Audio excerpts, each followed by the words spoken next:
Signed in April, on May 17th, Pennsylvania's medical marijuana law went into effect. But it's not a perfect system. Much still needs to be done. And yet, back in February 2016, parents didn't want perfect. They just wanted action. We are sick of waiting. It's called the Still Waiting Room, set up last November in the Capitol by activist mothers of children with epilepsy. A reminder to House members of the failure to vote on the medical marijuana bill. We are going to change the laws, and that is what Lorelei was brought here to do, and that is what all of us were brought here to do. We are inspiring people to change laws, and we're not going to stop until it's done. Dana Ulrich didn't stop with Harrisburg. Continue to educate myself. Weeks earlier, she appeared on Dr. Oz with talk show host Montel Williams. She spoke emotionally about her daughter Lorelei's battle with intractable epilepsy. Put my hand on her chest and I wait for it to rise and fall.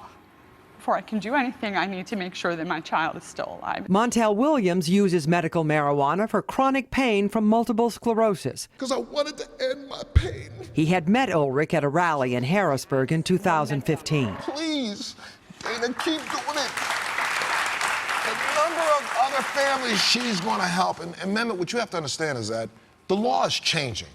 The world is changing. We have held many rallies. In late 2013, this group of Campaign for Compassion mothers held their first rally in Harrisburg. They included Julie Michaels and Heather Schuker of Western Pennsylvania. The group had broadened its advocacy to include other medical conditions and approached a conservative state senator with stacks of research. I took the information and I went home that weekend and started diving into it, and I realized that, oh my goodness, I was wrong. There is real medical value to this. Senator Fulmer and his staff. So Mike Fulmer reached out to Democrat Dalen Leach from Montgomery County. He asked the sponsor of the marijuana bill in the state Senate to be its co-sponsor. Him and I will disagree on a lot of things, but this issue, we put down our swords and we picked up our plowshares so that we can work together to help people. In March 2015, the Pennsylvania Senate overwhelmingly approved the medical marijuana bill. But the chair of the House Health Committee opposed it and refused to let it out of committee for a vote. The House Speaker, Mike Turzai of Allegheny County, also led the House opposition. Who are these manufacturers that we're licensing? Who's behind these individuals? The Food and Drug Administration on the federal level does this. My question is why hasn't the FDA, the Food and Drug Administration, approved it as a medicine to be used like all these other medicines? In October 2015, the Pennsylvania Medical Society voted to oppose the passage of the bill, saying research hasn't risen to the level of all other medications we provide. Just be fair about it. But CNN medical correspondent Dr. Sanjay Gupta had a different stance. Having done 3 documentaries on the efficacy of medical marijuana, he was pushing for its legalization nationally. The data was the tipping point in changing his earlier opposition. I realized that so much of the literature in the United States, at least, if you looked at it from the 30,000-foot view, was not particularly impressive. Most of the studies were designed to find some sort of harm in this.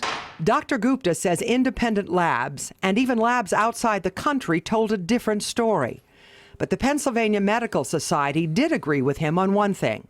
The federal government must remove marijuana from the Schedule I list that declares it has no medical use.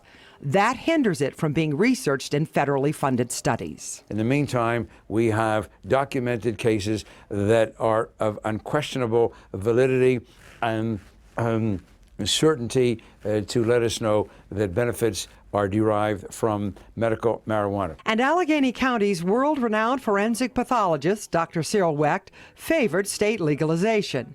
Others, while not outright opposing, wanted to see more studies. Problems with it being illegal it has made it more difficult to do research and study it. Now that's improving, and we definitely need to improve that more. In the meantime, some mothers had not even waited for legalization. Few talk about breaking the law. Luann Speece did. I have been doing some form of medical cannabis for over 2 years with my daughter, and I see the changes. Relative to our efforts at medicinal cannabis reform, the mothers have been the most critical piece in this picture. The medical cannabis legislation. And at this rally last February, Campaign for Compassion leader Lolly Bench made it clear defeat was not an option. Because we can change this right here. I can't change everybody's mind, but we can change the law. And that's exactly what we're going to do. Nobody should have to move to save their child's life. Minutes later, Governor Tom Wolf walked into their rally with a promise. You get it to my desk and I'm going to sign it. Let's get it to my desk. When did the Colorado option become something that you would accept? Next, patience runs out. I'm leaving everybody and everything I've ever known, and that was scary. Would you do it again? Yes. Why? Why wouldn't you? The decision that didn't feel like a choice. What has Cameron given to you? What does he represent to you? Everything. Stop.